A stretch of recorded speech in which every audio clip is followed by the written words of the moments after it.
Thank you for giving up your time tonight to learn about the new HSIE concept we are using in the classroom.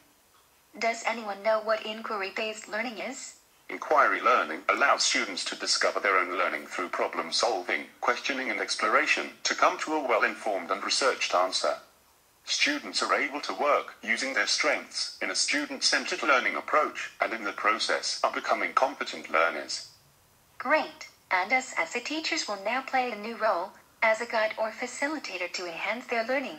So that means that the teacher works with the students and they develop the learning of the subject together. We let the students explore their own learning. Yes, we let the children construct and build their own knowledge. So now, students are gaining a better understanding and clarification of what they are learning. Is that what you mean? Yes, exactly. They can question ideas and delve deep into concepts. It makes inquiry-based learning a way to develop a deep understanding of complex issues. So what kind of ways can we teach this in the classroom then? Great question. We can implement this in the classroom many ways. Firstly, we can give them thinking time, let them work things out for themselves, to research and question things. We can use ICT such as Wiki and Puppet Pals, use debates and get them to put ideas together, allow for group work and discussions. You can even use reciprocal teaching. Role-playing and brainstorming also helps in the classroom, but just make sure that you provide specific and immediate feedback. Now let's go back to Bloom's taxonomy. We have to get the children to remember, understand, apply, analyze, evaluate, create, and reflect. So, students are moving through the process from the lower order thinking and use these as a base to build on to formulate their higher order thinking processes. That's right. Now we have to remember that inquiry-based learning is inspired by constructivist philosophy. Teacher-led transmission of knowledge and child-directed learning. So the teacher and the student are sharing the responsibility of the learning. Yes.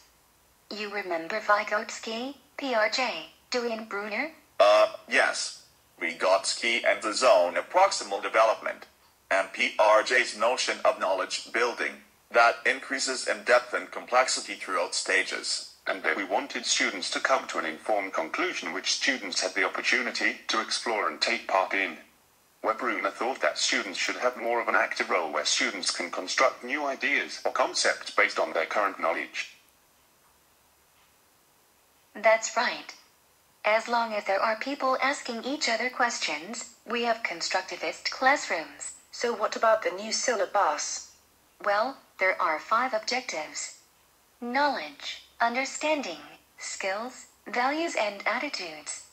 Objectives provide specific statements of the intention of a syllabus and amplify its aims. They act as organizers for the intended outcomes and define, broadly, the knowledge, understanding, skills, and values and attitudes to be developed through study in the subject. I read in the reply that outcome 2 is about while young Australians become successful learners, confident and creative individuals, and active and informed citizens. That is correct. History is a disciplined process of inquiry into the past that helps to explain how people, events, and forces from the past have shaped our world. It allows students to locate and understand themselves and others in the continuum of human experience up to the present. History provides opportunities for students to explore human actions and achievements in a range of historical contexts. So, an investigation of a historical issue through a range of sources can stimulate curiosity and develop problem-solving, research and critical thinking skills. Yes, and it develops language specific to the discipline of history and provides opportunities to further develop literacy skills, which is including a KLA.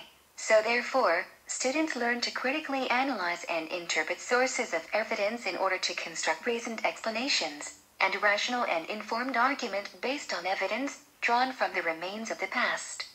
As you can see, there is very clear links to inquiry-based learning throughout.